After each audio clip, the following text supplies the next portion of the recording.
आप लोग भी सभी गायक कहां पकड़े जाएंगे इसकी कोई अनुमान नहीं है।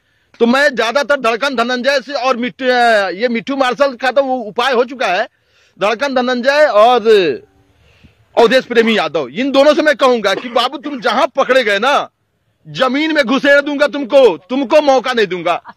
शशिलाल मेरा भाई है, एक बार मौका दिया जा रहा है, लेकिन तुम दोनों को वादा है मेरा, ये मेरा भाई है, इन सबके साथ ये वादा है कि तुम दोनों को जमीन के अंदर घुसेड़ दिया जाएगा। जो भी तुम्हारा बाप अगर तुमको सराहना कर रहा है ना, उस बाप को भी संदेश पहुंचा देना कि तुम बचेगा नहीं, इतना ही समझ जाओ।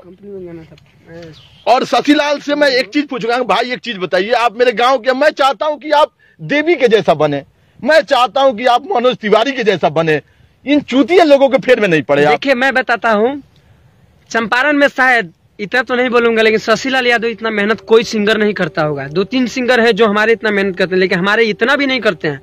दूसरी बात है कि जो लोग मार्केट का माहौल खराब कर दिया अश्लील गानों से, लोग अश्लील गाना का आप पे निर्भर करता है कि आप मटन खाएंगे कि शाकाहारी खाएंगे या मांसाहारी खाएंगे, आप पे निर्भर करता है। लेकिन आप जो सिंगर लोग अश्लील गाना परोस रहे हैं उनका गाना मत सुनिए, वो गाना ही बंद कर देंगे। आप लोग से ये भी विनती है कि आप लोग दोनों पे अमल करें। चलिए धन्यवाद, ठीक है भाई।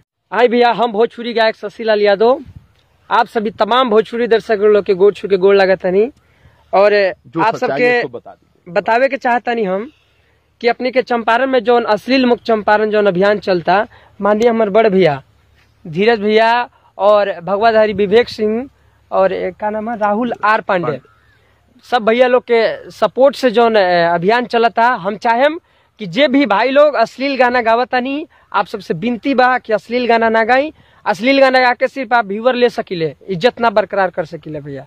और हमने के कुछ 2-4 गाना कंपनी में बा जौना के हम डिलीट करावा के प्रयास में बानी कि डिलीट हो जाए, पब्लिश ना होके, और डिलीट भी करवेले बानी। धीरज भैया के मालूम भी बा, बहुत गाना डिलीट भी हम करवा चुकल बानी।